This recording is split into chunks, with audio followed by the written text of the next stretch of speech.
आज तर एकाच लग्नात आपले दोन्ही डीजे लावले. कशासाठी चला सांगतो पुढं. तर मित्रांनो, आज होती आपल्याला लग्नाची ऑर्डर.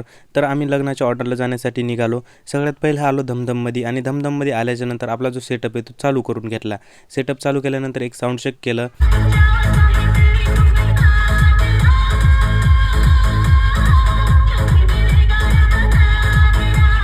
आणि मग साऊंड चेक झाल्याच्यानंतर वऱ्हाडासोबत आम्ही निघालो जिंतूरला येण्यासाठी. मग जिंतूरला येताना आम्ही आलो सगळ्यात पहिले जिंतूरमध्ये आल्याच्यानंतर मग थोडं पुढे येऊन आलो आम्ही प्रगती टी हाऊसवर नाश्ता करायसाठी. तिथं नाश्ता करून घेतला आणि नाश्ता केल्यानंतर आम्ही निघालो मग पुन्हा मंगल कार्यालयात जाण्यासाठी. तर आजचं जे लग्न होतं ते आपल्याला महिनापूर्वी मंगल कार्यालयात होतं. तर इथं आलं मंगल कार्यालयात सगळ्यात पहिले. मग आपल्या भाऊची गाडी पण इकडंच लग्नाला गेलेली होती. मग ते आले आणि त्यांनी आपल्या गाडीच्या साईडला गाडी लावून घेतली आणि मग परण्याला गेला थोडा टाईम होतं. तर त्याच्यानंतर मग आम्ही गेलो मंगल कार्यालयात आणि तिथं थोडा वेळ बसलो. त्याच्यानंतर आपली दुसरी गाडी पण आली, कारण ही ऑर्डर आपल्या दुसरी गाडीची घेतलेली होती आणि ती वाजवायची होती. त्याच्यानंतर मग या गाडीचं सेटअप चालू करून घेतला आणि सेटअप चालू करून घेतल्यानंतर एक साऊंड चेक केलं.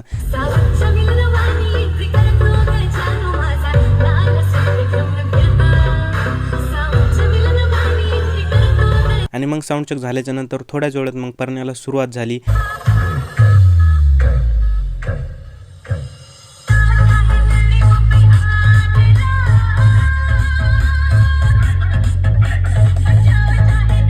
आणि मग त्याच्यानंतर थोडा वेळ परण्या चालला आणि त्याच्यानंतर आपला जो शो एकदम सक्सेसफुली एंड झाला.